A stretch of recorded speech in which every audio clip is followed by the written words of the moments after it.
Dear brothers and sisters in Christ, we are in the second Sunday of Advent, year C. To encourage us in our faith and to be steadfast in our journey of faith, that I come to share with you my reflection on the second Sunday of Advent, year C.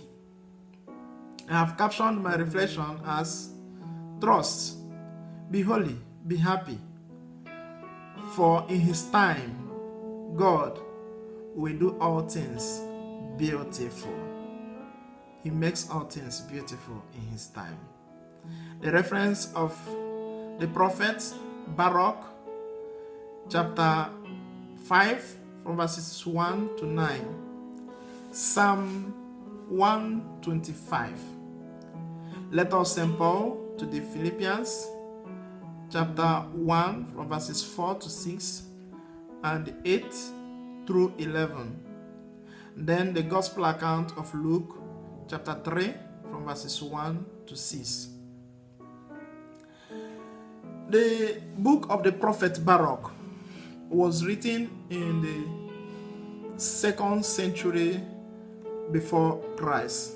Its author is unknown, but it is generally attributed to Baruch, mentioned in chapter 1 verse 1 of the prophet Baruch.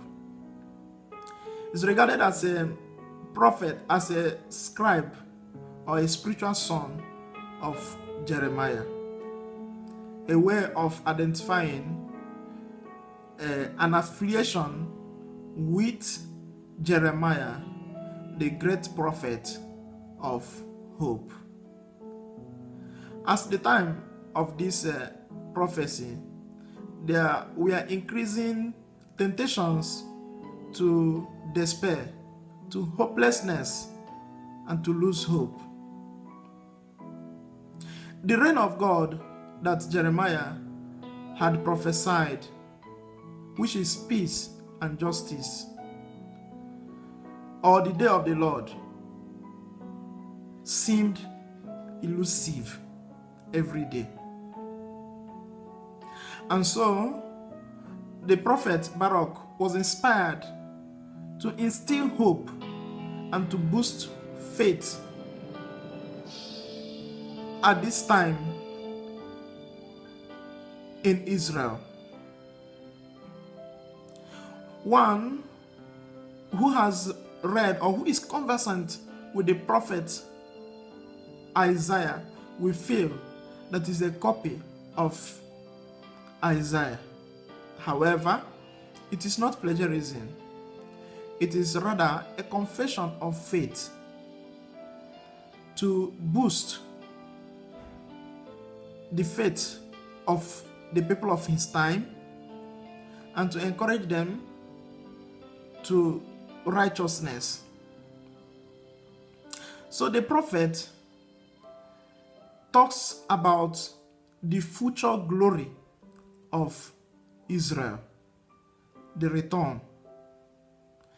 The prophet Jeremiah had prophesied when the desert between Jerusalem and Babylon would be an express road. The prophet Baruch re-echoes it when the mountains, the high mountains, would be leveled and the valleys filled. So it is a way of saying that the return of the people of Israel will be glorious. It will be a glorious return. However, at the time of this prophecy, the exile had returned. The deportation in the 6th century BC had taken place.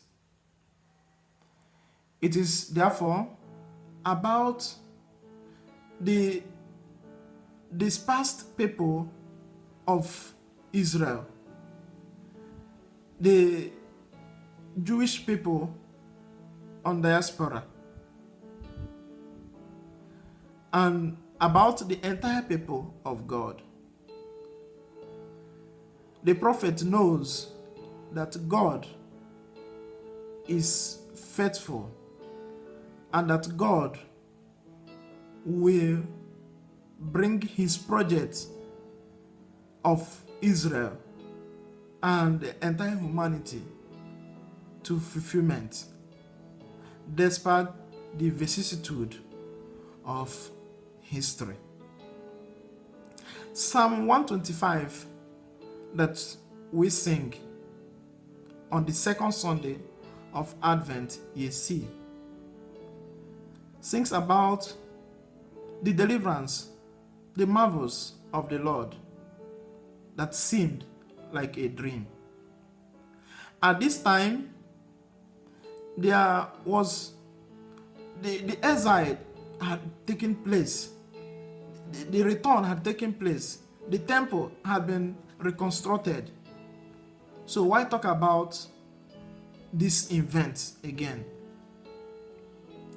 It is not merely to celebrate the past glorious event, but it is to cast also the mind, the eye on the future.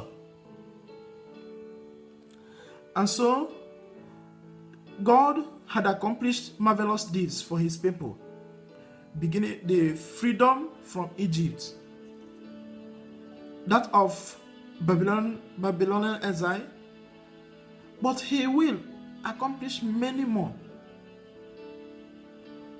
for all the captive people of the world. This was actually the reason the book of Baruch was written. Again, especially that there are captives all over the world through chains of dominations of many kinds, violence, injustice, hate, and what have you in our world. He will deliver us because his fidelity is without end and his love knows no bounds. Jesus Christ is the same yesterday, today, and forever. Hebrews chapter 13, verse 8.